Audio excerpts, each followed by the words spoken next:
Assalamualaikum warahmatullahi wabarakatuh. Pada kesempatan ini, saya akan mencoba membantu teman-teman untuk membacakan juknis laporan tugas mandiri diklat berjenjang tingkat dasar.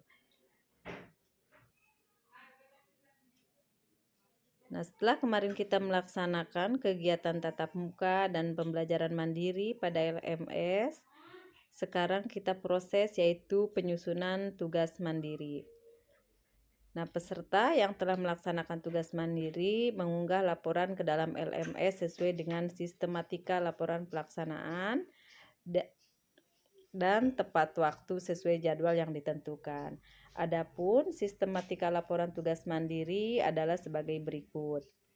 Laporan tugas mandiri disusun dalam format yang terdiri dari yang pertama yaitu halaman cover atau halaman sampul ya atau covernya. Kemudian yang kedua lembar pengesahan atau pengantar. Yang ketiga daftar isi. Yang keempat pendahuluan. Nah, di pendahuluan ini berisi latar belakang dan identitas lembaga. Nah, untuk identitas lembaga ada nama lembaga, izin operasionalnya berapa, kemudian NPSN-nya dicantumkan, alamatnya, jumlah guru, kemudian jumlah anak didiknya, kemudian kondisi dan jumlah ruang. Kemudian tujuannya, penyusunan tugas mandiri ini untuk apa, dan manfaatnya ya. Ini tentu tujuan untuk peserta dan manfaatnya juga. Yang selanjutnya yang kelima yaitu pelaksanaan tugas mandiri. Nah, di sini susunannya ada rencana dan jadwal kegiatan tugas mandiri, kemudian tugas pelaksanaan pembelajaran di satuan PAUD yang bersifat wajib. Kemudian modulnya bisa dipilih.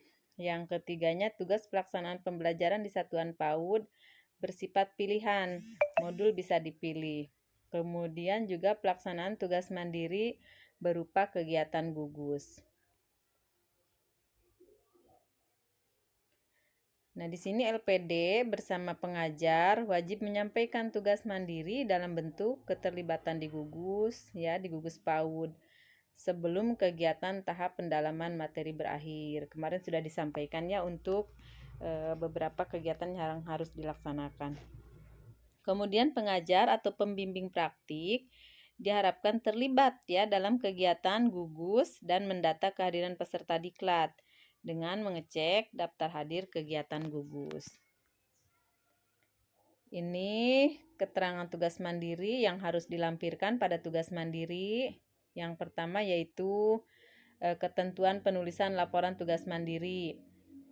Ini tidak harus dilampirkan ya, tetapi nanti penulisannya harus sesuai dengan ketentuan yang ada di juknis ini. Yang harus dilampirkan mulai dari sampul laporan tugas mandiri, itu yang pertama yang perlu dicatat. Kemudian daftar isi laporan tugas mandiri. Kemudian contoh surat pengantar tugas mandiri. Nanti surat pengantarnya dilampirkan pada tugas mandiri. Kemudian lembar pengesahan ya. Lembar pengesahan nanti ada contohnya di depan. Kemudian surat keterangan mengikuti diklat berjenjang tingkat dasar. Ini yang dikeluarkan di LPD, nanti teman-teman boleh dilampirkan di tugas mandiri, di laporan tugas mandiri. Kemudian instrumen pemantauan tugas mandiri, ada juga instrumen penilaian tugas mandiri, ada juga instrumen observasi etika, karakter, dan sikap peserta. Kemudian juga instrumen penilaian kinerja peserta. Nanti itu instrumen-instrumennya ada di juknis ya. Jadi nanti di depan saya kasih contoh untuk instrumen-instrumennya. Kemudian jurnal harian tugas mandiri peserta. Nah, jadi jurnal itu dari mulai pertama melaksanakan, ditulis jurnalnya, tanggalnya, kegiatannya, hasilnya, ya nanti juga di depan ada. Kemudian pelaksanaan tugas mandiri wajib 1, pelaksanaan tugas mandiri wajib 2, pelaksanaan tugas mandiri wajib 3, kemudian juga pelaksanaan tugas mandiri pilihan 1, pelaksanaan tugas mandiri pilihan 2, dan pelaksanaan tugas mandiri pilihan 3. Kemudian prosedur kunjungan belajar lokal atau KBL ya, kemudian lembar pengamatan pembelajaran dan data kelompok kunjung, kemudian laporan notulensi kegiatan gugus, yang terakhir yaitu rubrik penilaian pelaksanaan tugas mandiri. Selanjutnya ini ketentuan penulisan laporan tugas mandiri. Yang pertama yaitu jenis dan ukuran kertas. Nah, untuk laporan tugas mandiri diketik pada kertas HPS putih berukuran A4 atau ditulis tangan pada buku atau kertas double folio bergaris. Ya, jadi teman-teman kalau belum bisa ataupun misalnya nggak mau mengetik, boleh ditulis tangan ya di buku atau kertas double folio bergaris. Kemudian untuk fontnya atau ukurannya, laporan yang diketik menggunakan ukuran font 11 kalau untuk Arial atau ukuran font 12 apabila menggunakan Times New Roman. Kemudian, aturan penulisan laporan tugas mandiri dapat diketik atau cukup ditulis tangan dengan tulisan yang jelas, rapi, dan mudah dibaca. Kemudian format-format yang ada di dalam lampiran dapat ditulis ulang dan diisi sesuai format yang ada. Nanti format-formatnya dikasih contoh, teman-teman tinggal menulis ulang atau mengetik ulang. Kemudian penulisan halaman. Untuk halaman yang pertama yang diurutkan sesuai daftar isi. Misalnya bab 1 pendahuluan tadi ya, di daftar isinya 5, halaman 5. Berarti di pendahuluan itu halaman 5 ya. Kemudian halaman dengan judul bab di tengah bagian bawah. Nah, kan misalnya tadi bab 1 pendahuluan. Itu kan ada tulisan bab 1-nya. Nah, itu di tengah-tengah itunya ya nama halamannya. Jadi pas tengah-tengah. Kemudian halaman lain di kanan bagian bawah. Nah, untuk halaman 2-nya misalnya tadi bab 1 pendahuluan halaman 5. Kemudian lembar keduanya kan halaman 6. Nah, itu untuk tulisan halaman 6 boleh di sebelah bagian kanan ya. Jadi khusus yang ada tulisan babnya saja, nama halamannya di tengah, nulis nomor halamannya. Kemudian batas margin kiri 4 cm, batas kanan 3 cm, batas atas 3 cm, dan batas bawah 3 cm. Laporan tugas mandiri yang asli tidak plagiat ya, dengan memperhatikan prosedur etika dan sistematika penulisan.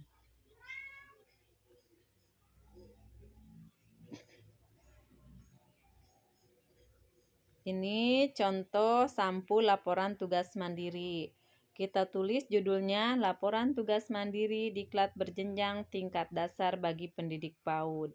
Tahun 20 berarti 2022. Nama peserta ditulis misalnya Wiwik Adindan ya. NUPTK kalau ada silahkan ditulis, kalau nggak ada berarti strip saja. Angkatannya berapa? Berarti angkatan kita yaitu angkatan ke-1 ya, angkatan kalau di LPD kita angkatan 1, tapi kalau untuk moda daring dari pusat itu angkatan 2. Kemudian nama LPD-nya Himpaudi Provinsi Banten. Alamatnya nanti disesuaikan dengan surat ya untuk alamat. Oh, ini untuk alamat teman-teman ya. Kemudian tanggal pelaksanaan diklat kemarin tanggal 26 ya, sampai dengan tanggal berapa tuh? 30 atau berapa? Ya, kemudian tanggal pelaksanaan tugas mandiri ditulis. Ya, tempatnya di mana pelaksanaan tugas mandiri, kemudian alamat tempat tugas mandiri. Nah, itu untuk laporan tugas mandiri. Berarti ini yang nama LPD alamatnya, berarti itu alamat LPD ya, yang dekat di atas di bawah LPD. Kemudian kalau yang bawah tuh alamat tempat tugas mandiri, berarti alamat teman-teman yang sedang melaksanakan tugas mandiri. Ini contoh lembar pengesahan. Di sini tetap kita tulis juga laporan tugas mandiri diklat berjenjang tingkat dasar bagi pendidik PAUD. Disusun oleh misalnya Wiwik Adindan ya. Diajukan sebagai persyaratan kelulusan diklat berjenjang tingkat dasar. Berarti di sini tulis tanggalnya. Tanggal berarti kan kita misalnya selesainya di bulan November ya, misalnya 25 November 2022 misalnya ya. Ketua Lembaga Penyelenggara Diklat. Nanti di sini ditandatangani oleh Bu Haji Yayah Rukiah ya. Di sini tulis namanya. Nama Dr. Hajah Yayah Rukiah MPD. Jangan dikosongin kayak gini ya nanti. Jadi teman-teman menulis nama Ketua Lembaga Penyelenggara Diklatnya, yaitu Dr. Hajah Yayah Rukiah MPD. Kemudian disetujui pembimbing praktik tugas mandiri. Nah, teman-teman siapa pembimbingnya? Kalau Bu Gusti berarti Gusti Rahmawati MPD ya. Kalau misalnya pembimbing praktiknya Ibu Rohayati, tulis Bu Rohayati SPD dan lain sebagainya. Nah, untuk saat ini kan kita nih biasanya kalau misalnya untuk mempermudah teman-teman bisa minta tanda tangan dan diedit ke situ ya, tapi dengan persetujuan ya, dengan persetujuan dari si pembimbing dan ketua LPD. Kalau misalnya mau secara manual saja menemui beliau silahkan, tapi kalaupun misalnya dengan persetujuan mau diedit boleh, berarti minta tanda tangannya lewat minta fotonya, kemudian nanti teman-teman edit. Tapi ini dengan persetujuan dulu. Kemudian mengetahui kepala PAUD. Di sini kepala PAUD-nya berarti kepala sekolah kita ya yang menandatangan, yang tempat kita mengajar. Kemudian di sini contoh surat keterangan mengikuti diklat berjenjang tingkat dasar. Ini nanti dikeluarkan oleh LPD ya, surat keterangan mengikuti diklat berjenjang. Ini nanti Bu Endang yang mengeluarkan, di situ nama teman-teman, nanti ini juga dilampirkan. Nah, ini contoh instrumen pemantauan tugas mandiri diklat berjenjang tingkat dasar. Misalnya nama Wiwik Adindan, kemudian waktunya berarti bulan sekarang ya ketika melaksanakan tugas mandiri, kemudian lembaganya KB Al-Waqiah, PPTM-nya misalnya Gusti Rahmawati MPD dan lain sebagainya. Nah, di sini diisi nama itunya ya. Kegiatannya kalau sudah ada. Berarti kalau sudah ada tinggal menceklis ini ya. Nah, ini diisi. Kemudian juga diklat berjenjang tingkat dasar di bawahnya. Di bawahnya ya. Diklat berjenjang tingkat dasar, di bawahnya diisi juga ini instrumen-instrumennya. Kemudian kriterianya jika memenuhi komponen 1 ya. Nah, ini nanti dipelajari etika dan karakter pendidik, sub aspek penampilan misalnya. Namanya berarti Wi Adindan, waktunya sama dengan yang di atas, lembaganya KB Al-Waqiah, pengamatnya tadi, pembimbing praktik. Nah, di sini diisi tugas-tugasnya, kemudian diisi ya penilaiannya oleh PPTM. Nah, di sini konsistensi dalam kegiatan. Nah, untuk penilaian tadi, nih apabila ya jika memenuhi satu komponen, berarti di sini kan ada yang sangat sesuai. Kalau nilainya nanti setelah dijumlah nih, kan ada yang skornya 3, berarti kalau 3-3-nya ada berarti nilainya 3, kalau cuma 1 skornya cuma 1.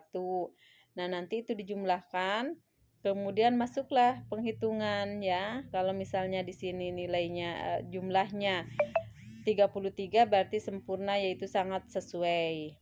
Kemudian di sini ada juga yang 27 dan kalau yang 17 tidak sesuai begitu. Jadi nanti teman-teman kalau kriteria skornya jumlahnya ada semuanya berarti nilainya 3. Kalau misalnya adanya cuma 1, di sini berarti kan menggunakan hasil penilaian perkembangan sebagai dasar. Nah, jika memenuhi satu komponen berarti kalau misalnya udah oke, tulis 1. Melakukan perbaikan untuk melaksanakan selanjutnya. Kemudian konsisten melakukan kegiatan pembelajaran selama 25 hari misalnya. Nah, ini ada semuanya, berarti isinya 3 begitu. Ini instrumen penilaian kinerja peserta diklat berjenjang tingkat dasar. Untuk nama Wiwik Adindan, lembaga PAUD, misalnya nama teman-teman sendiri ya, nama masing-masing. Ini contoh saja. Kemudian lembaga PAUD KB Al-Waqiah, alamat Desa Cilayang, jenis diklat yang diikuti berarti diklat berjenjang tingkat dasar. Tanggal pelaksanaan diklat 26 kemarin itu ya, 26 Oktober 2022. Nah, di sini petunjuk umum, instrumen diisi oleh kepala lembaga PAUD ya. Bacalah setiap unsur penilaian secara seksama sebelum memberikan penilaian. Berikan penilaian pada setiap butir unsur penilaian kinerja dengan menyilang salah satu angka sesuai dengan petunjuk khusus. Misalnya di sini untuk skor kinerja sebelum pelatihan. Karena sebelum pelatihan misalnya yang A kemampuan menyusun rencana pembelajaran. Nilainya misalnya 3 ya. Berarti yang disilang angka 3 tuh yang skor yang pertama. Nah, skor kinerjanya di sini setelah pelatihan misalnya 5 gitu ya yang disilang. Nah, ini yang menyilangnya diusahakan kalau bisa kepala sekolahnya yang memberikan nilai. Nah, ini contoh-contohnya. Kalau sudah terhitung semuanya skornya, di sini nilai akhir misalnya jumlah skornya berapa. Ya, karena kalau 5 semua, misalnya kita ada berapa pertanyaan, tinggal dijumlahkan ya, 5454. Usahakan nilai kinerjanya jangan ada yang kurang dari 4 ya. Usahakan paling kecil 4 ya, 4545. Jadi mengerjakan tugasnya. Kemudian di sini dibagi 120 kali 100 ya. Nah, pradiklatnya, nah ini kan tadi nilai akhir, kalau pradiklatnya berapa? Itu ada di sini. Kemudian ditandatangani misalnya di sini Curug Bitung. Kemudian 20 November 2022 Kepala PAUD misalnya Bika Dindan, seperti itu ya. Ini untuk unsur penilaian kinerjanya. Nah, ini jadwal harian tugas mandiri yang harus dilampirkan. Di sini nama peserta, diisi nama teman-teman sendiri, kemudian lembaganya, alamatnya. Tanggalnya, misalnya yang pertama kemarin tanggal 5 November, misalnya 5 November 2022. Kegiatannya menyusun RPPH. Kemudian hasilnya ada 1 RPPH. Catatan PPTM misalnya catatan PPTM misalnya RPPH sudah tersusun rapi. Silahkan lanjutkan untuk menyusun RPPH di hari berikutnya misalnya tuh ya. Kemudian para PPTM. Di sini kan RPPH kita membuat 6 ya, untuk 6 hari. 6 apa 5 tuh. Jadi nanti dibuat di sini nggak apa-apa. Menyusun RPPH, menyusun RPPH, menyusun RPPH ya selama 5 hari. Seperti itu. Jadi boleh juga misalnya melaksanakan kegiatan ya, menyusun RPPH, melaksanakan kegiatan dan lain sebagainya seperti itu. Jadi tulis di sini di jurnalnya mulai dari hari pertama sampai dengan hari terakhir. Ini pelaksanaan tugas mandiri wajib 1. Tugas mandiri wajib 1, penyusunan rencana kegiatan bermain atau pengasuhan untuk 5 hari KBM. Berarti misalnya contohnya dari Senin sampai Jumat ya. Nah, di sini modulnya yang masuk itu adalah modul perencanaan pembelajaran. Nah, produk dari tugas mandiri wajib adalah rencana stimulasi untuk anak usia dini 0 sampai 2 tahun. Kemudian rencana pembelajaran harian 2 sampai 6 tahun. Itu nanti produknya yang harus diupload. Adapun langkah-langkah pelaksanaan tugas mandiri, yang pertama menyusun perencanaan stimulasi untuk usia 0 sampai 2 tahun, dibuat sebanyak 2 set dengan ketentuan. Yang A, penggunaan format yang telah ditetapkan. Nanti di depan ada contohnya. Yang B, perencanaan stimulasi dibuat mengacu pada fase perkembangan. Yang C-nya, perencanaan simulasi yang disusun akan digunakan untuk panduan dalam praktek menstimulasi pada saat melaksanakan praktek pengasuhan dalam rangkaian melaksanakan tugas mandiri. Itu. Yang kedua, perencanaan pelaksanaan tugas mandiri. Di sini perencanaan pelaksanaan pembelajaran harian atau RPPH untuk kegiatan pembelajaran kegiatan bermain anak usia dini dibuat untuk sebanyak 3 set dengan ketentuan. Perencanaan pelaksanaan pembelajaran harian disusun dengan menggunakan format yang telah ditetapkan. Kemudian perencanaan pelaksanaan pembelajaran harian ditujukan untuk melaksanakan pembelajaran kegiatan bermain dengan usia anak 2-6 tahun dengan kelompok layanan dengan anak yang diajar di tempat praktek peserta. Perencanaan pelaksanaan pembelajaran harian dibuat sebanyak 3 set, model atau format 1 sebanyak 2 set, dan 1 set untuk model atau format 2. Ya. Jadi kan ada format 1, nanti yang format 1 dibuatnya 2 set. Yang 1 setnya yaitu model format 2 nanti ya. Di depan ada contohnya. Kemudian perencanaan pelaksanaan pembelajaran harian dibuat dengan mengacu pada kompetensi dasar seperti yang dipaparkan pada lampiran atau selaras kurikulum 2013 PAUD ya, atau Permendikbud nomor 146 2014. Perencanaan pelaksanaan pembelajaran harian yang disusun akan digunakan untuk panduan dalam praktek pembelajaran pada saat melaksanakan praktek pembelajaran dalam rangkaian pelaksanaan tugas mandiri. Kemudian ketentuan khususnya, semua peserta wajib membuat semua perencanaan seperti format yang ditentukan. Kemudian dalam penerapan perencanaan, peserta atau guru dapat memilih perencanaan yang akan diterapkan sesuai dengan kelompok usia yang dilayani ya di tempat praktek. Jika di tempat praktek tidak ada kelompok usia 0 sampai 2 tahun, maka peserta dapat berpraktek hanya di kelompok usia di atas 2 tahun. Tuh. Ini contohnya. Format rencana stimulasi dan rencana pelaksanaan pembelajaran harian. Ini model atau format penulisan rencana stimulasi dalam pengasuhan. Ini contoh format stimulasi. Perencanaan stimulasi misalnya hari Senin tanggal 14 November waktu jam 8.00 misalnya ya sampai jam 11.00 misalnya. Kelompok usia untuk ini berarti kan 0 sampai 2 tahun. Persiapan stimulasi disiapkan di sini apa yang akan distimulasi. Kemudian kegiatan stimulasinya untuk usia 2 sampai 3 tahun kegiatannya apa, kelengkapannya apa, kemudian penutupnya. Yang kemarin sudah belajar ya ketika kita melaksanakan pendalaman materi.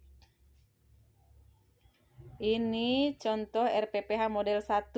Berarti tadi yang dibuat rangkap 2 yang ini ya.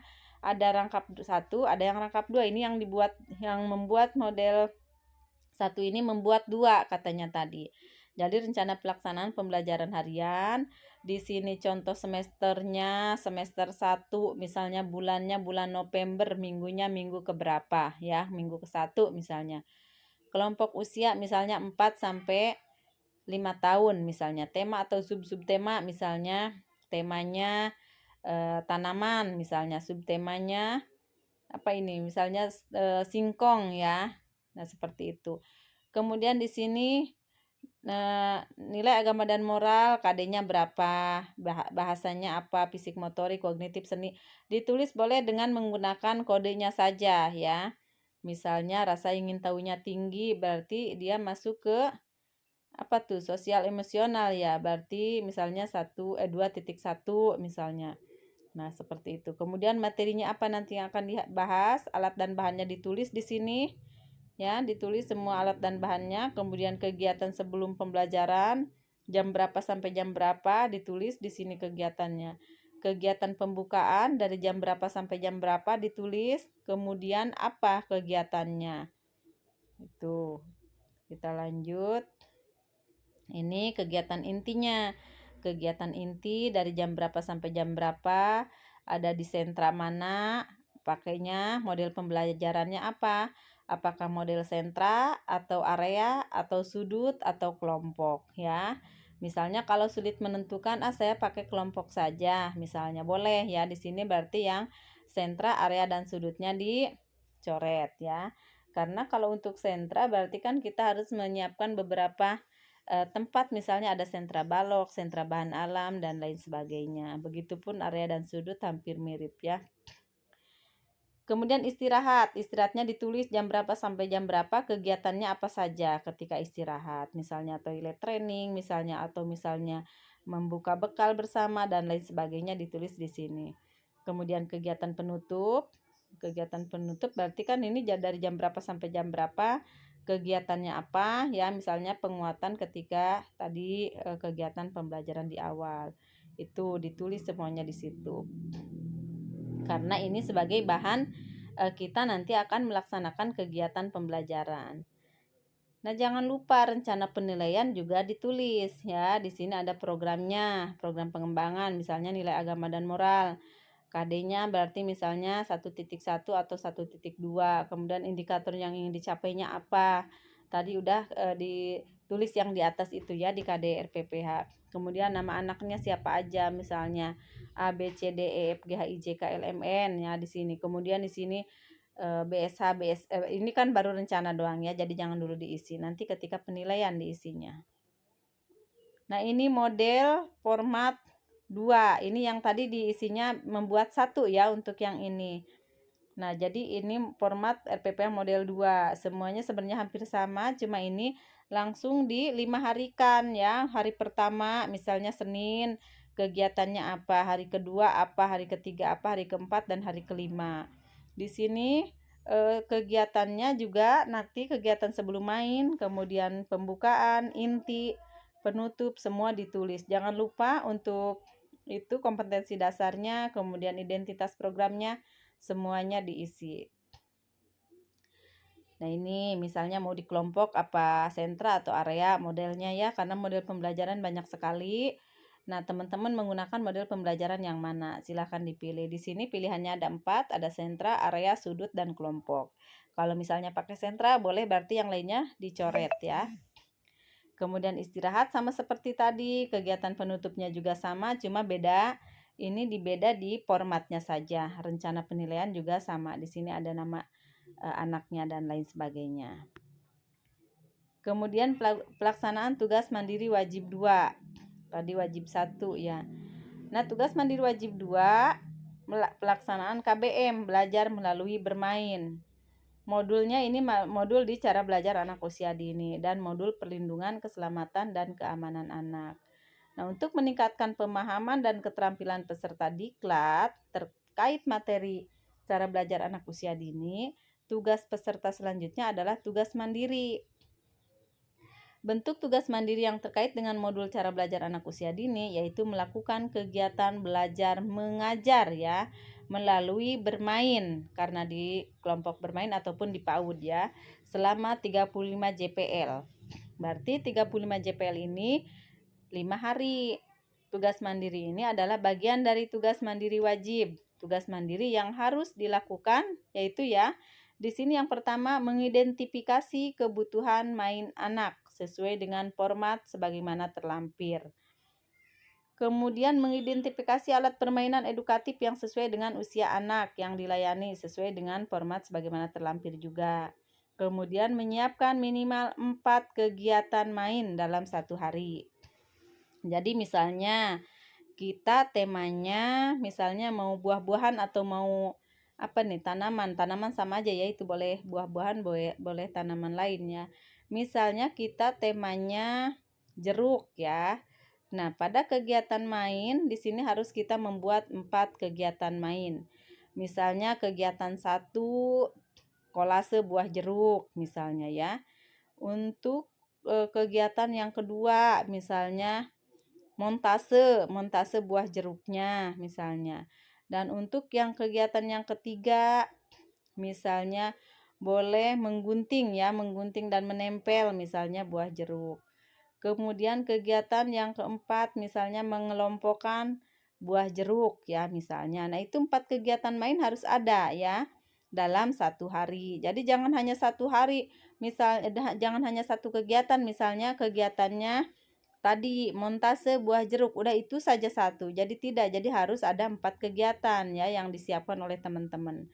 Kemudian melakukan penataan lingkungan main. Nah, ini sebelum kegiatan kita harus menata lingkungan mainnya seperti apa.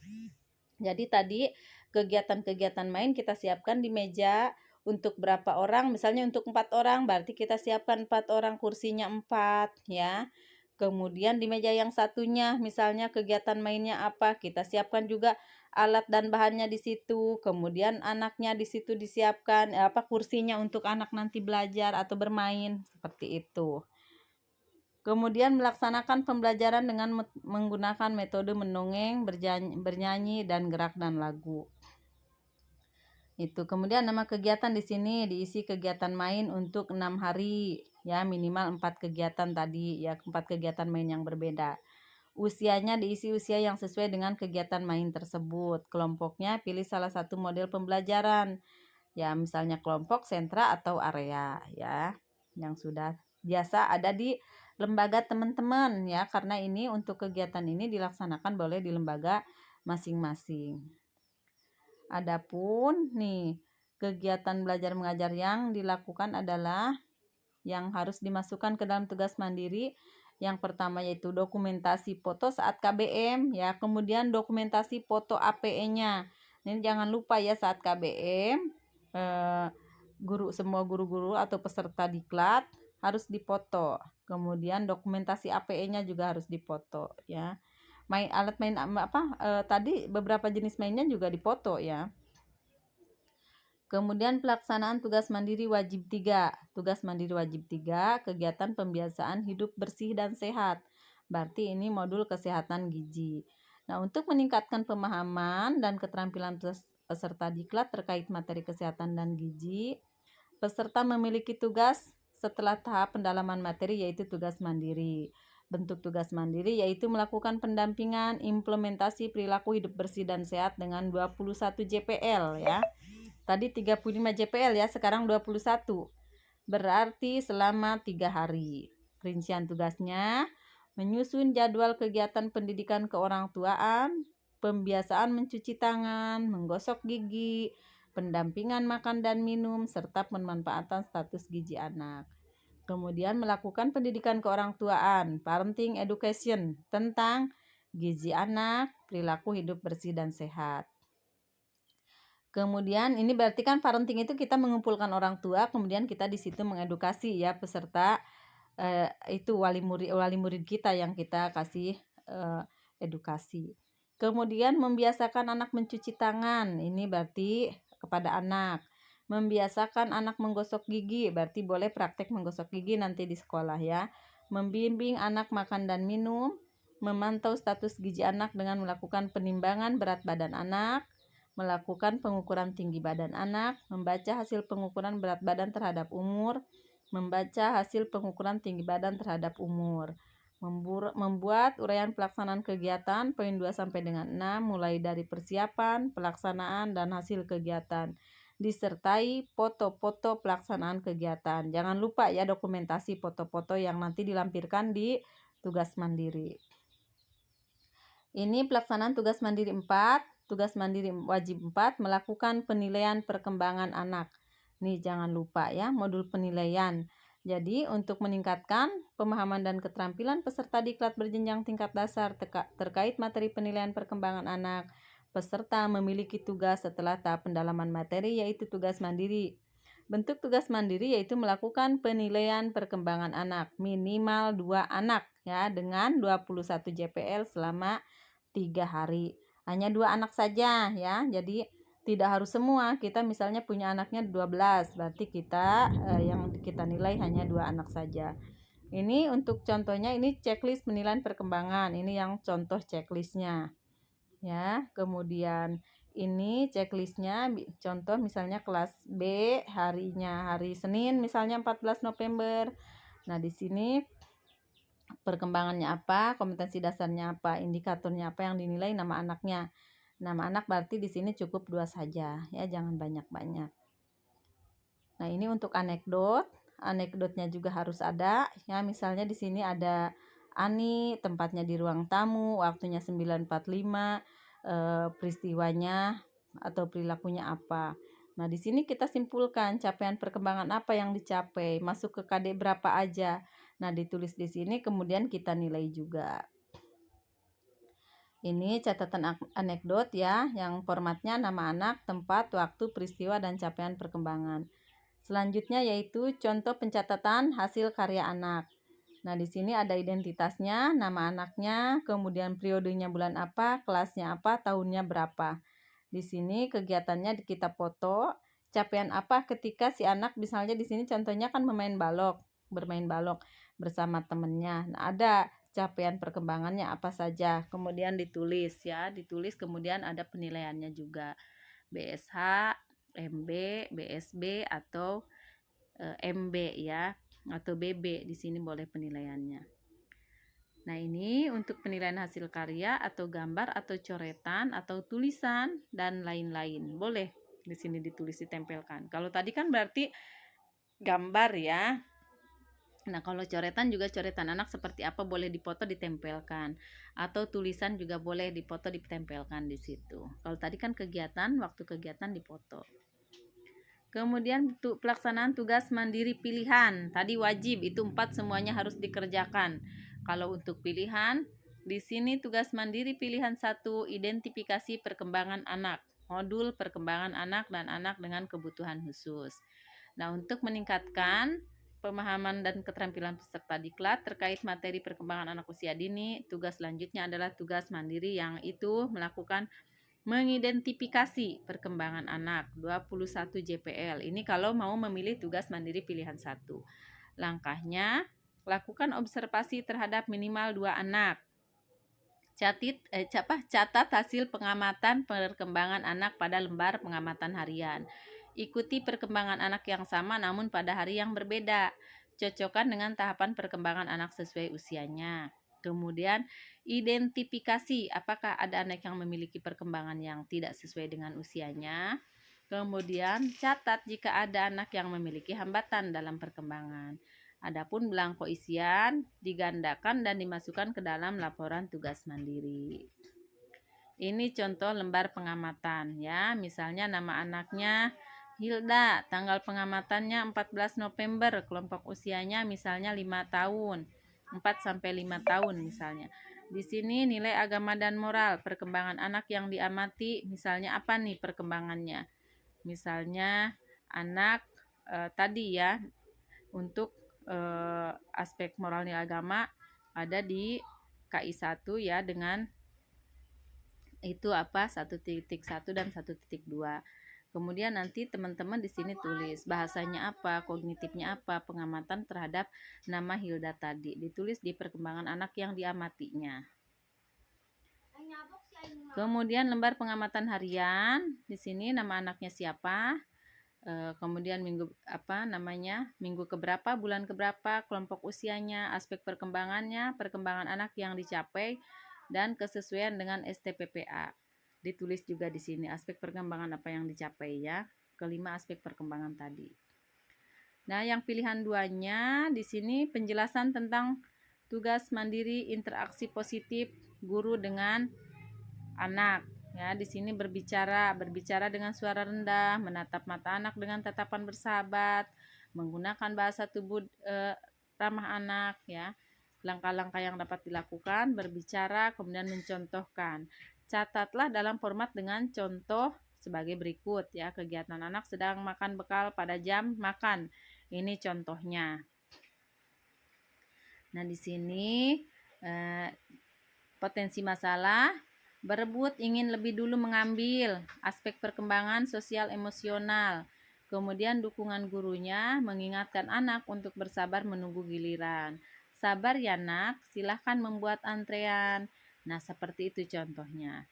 Nanti semua teman-teman semua aspek perkembangannya dicatat ini kalau mau memilih tugas mandiri pilihan 2. Ini contoh belangkonya ya, yang ini. Kemudian ini tugas mandiri wajib pilihan. Tugas mandiri wajib 2 ini yang tadi ya, yang pelaksanaan KBM itu ini Maya tadi udah dijelaskan. Kemudian KBL. Untuk KBL di sini kunjungan belajar lokal ya. Adapun peran atau kegiatan, ada guru tamu, ada guru tuan rumah, dan ada PPTM. Yang pertama yaitu persiapan dulu. Ketika persiapan, di sini mendengarkan penjelasan tentang KBL yang disampaikan oleh LPD, dibantu oleh fasilitator pada saat berlangsungnya diklat dasar tatap muka. Kemudian membentuk kelompok KBL, pengisian lembar data ya yang saat ini sedang diisi, kemudian melaporkan dan menjelaskan kepada ketua pengelola layanan PAUD serta rekan guru hasil yang dicapai di diklat dan materi yang diperoleh. Kegiatan paket pelatihan selanjutnya KBL kegiatan gugus, rencana berkunjung ke layanan PAUD sebagai guru tamu. Kemudian nanti dihubungi oleh LPD untuk memastikan tanggal pelaksanaan KBL dan hal-hal lainnya yang berkaitan dengan pelaksanaan KBL. Ini untuk KBL, ada PPTM di sini ya. Kemudian juga memastikan telah memiliki lembar pengamatan ya. Lembar pengamatan jangan sampai kita ketika KBL lembar pengamatannya belum ada ya. Nah, kemudian kelompok KBL bersama-sama dengan guru, tuan rumah, dan pendamping mempelajari lembar pengamatan agar dapat digunakan dengan baik pada saat melakukan kunjungan. Pelaksanaan. Datang ke layanan PAUD tuan rumah dengan membawa lembar pengamatan kunjungan dan alat tulis ya. Tadi lembar pengamatannya kita bawa ke tempat KBL yang sudah kita siapkan ya, yang sudah kita meminta izin di situ. Kemudian datang 15 menit sebelum awal lebih awal ya untuk mendapatkan penjelasan teknis, jadwalnya, tata tertib dan sebagainya dari guru tuan rumah. Ini pelaksanaan. Untuk pasca pelaksanaan menyerahkan salinan lembar pengamatan tadi ya saat kunjungan kepada pendamping minimal 1 minggu setelah selesai KBL pada pendamping. Lembar pengamatan pembelajaran. Nah, ini contohnya lembar pengamatannya. Harinya, hari apa, ke tempat lembaga itu. Nama pengamatnya siapa, nama layanan PAUD pengamat siapa, kemudian kelas atau usia yang diamati, kelas apa. Nama layanan PAUD yang diamati, misalnya PAUD mana yang diamati. Kemudian alamatnya di mana. Misalnya di sini, saya kasih contoh satu. Apakah memiliki area bermain di dalam ruangan dan di luar ruangan? Kita sesuai pengamatan kita. Misalnya, ya, berarti tulis ya. Tindak lanjut sesuai, berarti seperti itu ya. Kemudian, apakah tersedia mainan luar setidaknya 3 jenis? Misalnya ayunan, prosotan, panjatan, dan lain-lain. Kalau ada berarti ya, kalau tidak ada berarti tidak.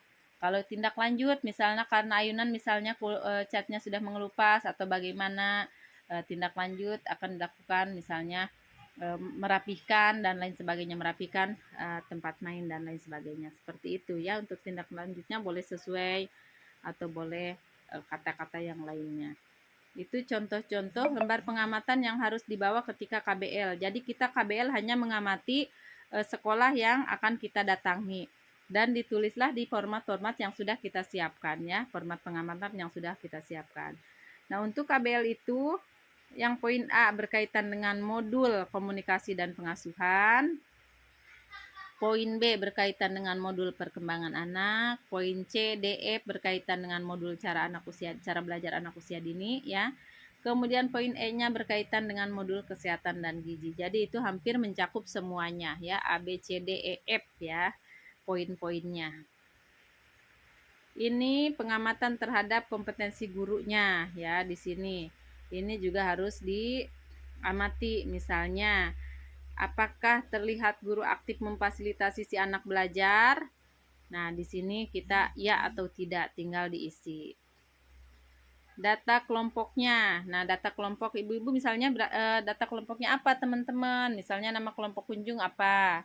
Rincian tanggal kunjungan, tempat kunjungan, nama PAUD-nya apa, alamatnya apa. Nah, nama guru tamunya, kita nih satu kelompok ditulis semua di sini, kemudian asal PAUD-nya dari mana saja, alamatnya dan nomor HP-nya ditulis. Data guru tuan rumahnya silakan ditulis di situ, tuan rumahnya kita gurunya siapa, ditulis alamatnya di mana, nomor teleponnya, kemudian nama layanan PAUD-nya apa, misalnya layanan PAUD-nya Mawar misalnya, tulis ya alamat PAUD-nya di mana dan nama kepala sekolahnya siapa. Ditulis di situ semuanya. Nah, selanjutnya yaitu kegiatan gugus. Nah, untuk kegiatan gugus dapat berfungsi di sini untuk menjadi ujung tombak terbinanya kompetensi guru PAUD, baik yang telah mengikuti diklat maupun yang belum mengikuti diklat. Melalui pertemuan berkala yang direncanakan dengan baik sesuai dengan kebutuhan anggota, yaitu guru dan tenaga kependidikan, gugus dan kependidikan gugus ya, dan juga dapat saling berbagi pengalaman, meningkatkan kompetensi para guru di ruang lingkup yang lebih kecil atau gugus, akan lebih menyenangkan ya dengan saling membantu dalam mempersiapkan rencana pembelajaran, penataan ruang serta lingkungan, mengatasi berbagai tantangan secara bersama-sama, ataupun mempersiapkan dokumen-dokumen operasional layanan yang dipersyaratkan oleh dinas atau peraturan yang berlaku sebagai dasar pengakuan terhadap layanan yang bersangkutan, misalnya izin operasional dan lain-lain. Ataupun untuk mencari berbagai sumber dana agar dapat meningkatkan mutu layanan. Nah, kegiatan gugus hendaknya difokuskan pada cara merencanakan kegiatan gugus dengan baik bersama-sama peserta gugus di gugus tersebut. Setiap dilaksanakan pertemuan kegiatan gugus, pembimbing praktik mencatat dan melaporkan ya yang kegiatan yang sedang berlangsung kepada LPD dengan menggunakan format yang sudah ada. Kemudian peserta diklat yang sedang melaksanakan tugas mandiri juga diwajibkan mengikuti kegiatan di gugus PAUD. Hal-hal yang harus diperhatikan dalam pelaksanaan tugas mandiri dalam bentuk keterlibatan di gugus PAUD adalah Yang pertama, laporan minimal 1 kali keikutsertaan ya. Jadi 1 kali ya dalam kegiatan gugus PAUD di lingkungan masing-masing. Nah, ini disarankan agar peserta secara rutin mengikuti kegiatan di gugus PAUD agar kompetensinya terus terjaga. Ya, jadi nanti ketika ada undangan gugus atau undangan ketua PKG dan lain sebagainya, kami berharap itu semua guru atau semua pendidik PAUD mengikuti kegiatan tersebut. Jadi di situ sebagai ajang silaturahmi, berbagi ilmu ya. Nah, jadi nanti teman-teman bisa saling mengisi ya, saling berbagi di situ. Kemudian di sini LPD bersama pengajar wajib menyampaikan tugas mandiri dalam bentuk keterlibatan di gugus ya, di gugus PAUD sebelum kegiatan tahap pendalaman materi berakhir. Kemarin sudah ya diingatkan oleh LPD. Kemudian pengajar atau pembimbing praktik diharapkan terlibat dalam kegiatan gugus dan mendata kehadiran peserta diklat dengan mengecek daftar hadir kegiatan gugus. Nah, ini untuk laporannya, laporan notulensi kegiatan gugus PAUD. Jadi, yang harus dilaporkan atau dilampirkan ini ya, nama gurunya misalnya Wiwi Adindan, asal lembaga PAUD Al-Waqiah, bergabung di gugus Curug Bitung atau misalnya gugus 1, gugus Mawar, misalnya alamat gugus misalnya Kampung Cilayang dan lain sebagainya. Untuk kegiatannya misalnya kegiatan atau materi atau topik misalnya DDTK. Hal-hal yang penting dilakukan atau disampaikan berarti di sini tentang pengukuran pertumbuhan dan perkembangan anak, misalnya apa saja ya yang disampaikan. Kemudian respon peserta di gugus, misalnya peserta antusias mengikuti kegiatan dengan penyampaian materi DDTK tersebut, misalnya ya. Kegiatan di atas berlangsung selama misalnya 60 menit ya. Kesimpulannya dari kegiatan gugus yang telah saya laksanakan, saya menyimpulkan bahwa kegiatan pertemuan di gugus misalnya dengan materi DDTK sangat penting dan menambah kompetensi pendidik PAUD misalnya ya. Sarannya untuk perbaikan kegiatan gugus saya mengusulkan misalnya untuk diadakan secara rutin setiap bulan misalnya dan lain sebagainya ya. Mengusulkan misalnya diadakan kegiatan gugus rutin setiap bulan dan juga memanggil narasumber ahli yang memang untuk meningkatkan kompetensi pendidik PAUD misalnya di gugus tersebut misalnya seperti itu ya. Itu contoh. Ini contoh daftar hadir gugusnya. Ada nomor, nama guru, asal PAUD dan tanda tangan. Jadi semua guru yang hadir tanda tangan. Ya kalau gugus kan skalanya kecil ya, bisa ada 4-5 lembaga ya, 7 lembaga paling banyak ya. Nah, boleh misalnya kalau ada 3 orang berarti ada 21 orang per lembaga ya, misalnya ada 3 orang. Nah, kalau misalnya maunya di lingkup kecamatan banyak juga boleh ya. Berarti ada sampai 50 orang misalnya nggak apa-apa. Di situ tulis alamat PAUD-nya dan juga tanda tangannya. Nah, mungkin hanya itu saja yang dapat saya sampaikan. Kurang dan lebihnya mohon maaf. Semoga teman-teman senantiasa diberikan kesehatan dalam melaksanakan tugas mandiri dan menyusun laporan tugas mandiri. Wabillahi taufiq wal hidayah. Wassalamualaikum warahmatullahi wabarakatuh.